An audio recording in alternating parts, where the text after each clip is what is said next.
The Rolling Stones' Welcome to Shepherd's Bush, their 1 millionth live release. Is it worth the buy? In a word, yes. I think this particular release ought to be enjoyed primarily as a visual document because visually, this release is stunning. It is up there with other releases that were captured beautifully, like the Fort Worth 1978 show, or the 2015 Sticky Fingers Fonda show, or the Havana Moon Cuba show from 2016. All those were captured very beautifully. But this one really takes the cake because not only was it filmed on film, which is super rare, it's gorgeous to look at. The colors very vibrant, and the fact that it's such a small stage, I'd say probably smaller than all the club shows we've seen recently, especially the Wiltern show from 2002 that they released. I'd say this stage is even smaller than what they played in Fort Worth in 1978. And that's what makes this show so unique because everyone is so crammed in. I mean, even, Bernard, Lisa, and Blondie, they kind of have to cram over to the side, almost spilling over the stage just to stay on and sing their parts. And what makes that great for me is the complaint I've always had with a lot of these live releases is that to me, the best way to watch the Stones is when there are more than one Stone in a frame. And in this concert, every shot contains more than one stone in each frame, if not all of them, because the stage is so small that the camera will always capture someone else behind the other person very easily. And that's what makes this show great. In terms of the mix, I was pleasantly surprised that this was a slightly more dynamic and slightly warmer presentation than a lot of the last ones. I mean, compared to the Wiltern 2002 show, this is way easier on the ears for my taste. That show was explosive and it felt like a stadium show stuck into a club show, and the mix kind of represented that. Here, I think it's much more balanced. It's not as aggressive. This show was mixed by Declan Gaffney and not Sam Wheat, who has been the go-to person to mix a lot of these live releases from the last few years. A lot of energy in this show as well, but definitely more focus than the Wiltern show, which got a little bit too loosey-goosey, I think, especially on the Keith side. From the moment Shattered is played, you can tell Keith is focused, and the whole band actually seems totally focused on getting this night right. So they really pulled out all the rare songs, and it looked to me that it was, going around the room saying, "All right, Keith, what song do you want to do?" And then he pulled out "Moon Is Up," which for me is the highlight of the show. You can tell that it's Keith's song through and through, and he's focused and nailing all the parts. It's a very unique song. I've talked about this song endlessly, especially on all my Voodoo Lounge content, but to see it come alive on this performance is super special.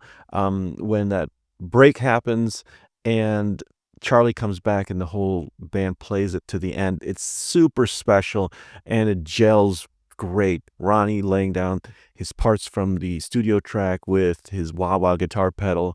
Great to see them hyper aware to, hey, let's get this right. All the usual songs sounded fine. Tumblin' Dies, It's Only Rock and Roll. Some Girls, a fine performance. Mick kind of jumbles up some of the lyrics here and there, but nevertheless, a lot of great guitar work by Keith. And Ronnie, I wish Ronnie was a little bit more up in the mix, especially during his little runoff riff that he plays during that part. But that run of melody, I Got the Blues, Brand New Car, Moon Is Up, I mean, that is like, as Mick calls it, territory of the unknown. It is super rare songs, all played very well. I Got the Blues. I would say I would give the version from the Fonda Theater in 2015 a slight notch up than this one. And to see them do melody, for example, is just such a treat. It was great to see You Got the Silver in a more intimate setting like this. Keith is a little bit loose with the lyrics, so he kind of fumbles the ball a couple times. But Charlie Watts sounds phenomenal on this set. A very nice, rounded, even balanced sound on his drums that very pleasant to listen to, and every fill and every moment that focus on him is just very nice to hear. Ronnie, on the other hand, has a little bit of a distance to him, both visually and also in terms of in the mix. Luckily, he shows up on the parts that he needs to come up on. But aside from that, there's a bit of a muted energy to him, which is kind of rare because Ronnie's always the one who's bouncing around and, keeping it loose. But it could have been that he also was feeling also like, hey, I got to stay focused for this because, we're filming tonight. For the second half of this show, you've got your greatest hits, although I think another highlight would be Route 66, a very good performance of that.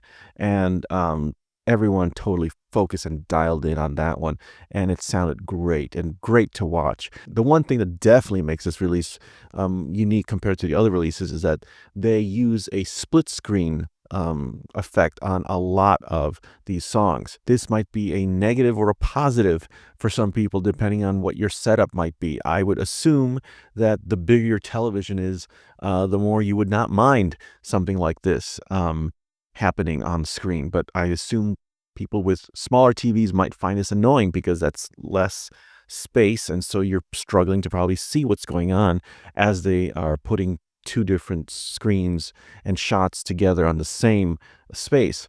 Um, I personally loved it. To me, I've always had an issue in past live releases where the camera moves so quickly, you can't really see what's going on. You can't really study what's happening on stage. And that's kind of solved here because you can see two things at once. And if you want to stare at Charlie throughout a song while you're watching Mick sing on the other side of the screen, you can do that. And frankly, I mean, the more Charlie to see, the better. That's how I see it. So, like, I could see why they thought that this might be the best route. I mean, the footage they captured for this is really beautiful. So, like, they probably just want to give us our money's worth for how much footage they captured here. And in closing, I enjoyed this show tremendously, and I have to admit that it got a little bit nostalgic because for me, this is my dream team. The 90s era Stones with this team of Bernard, Lisa, and Blondie taking care of background vocals, and Bobby Keys in the mix still, and of course Charlie there. I mean, that to me is a very special unit, and it was so good to see all of them there and looking fantastic. So I think this is the best representation of that version of the Stones in a very intimate, small setting. You can't go wrong.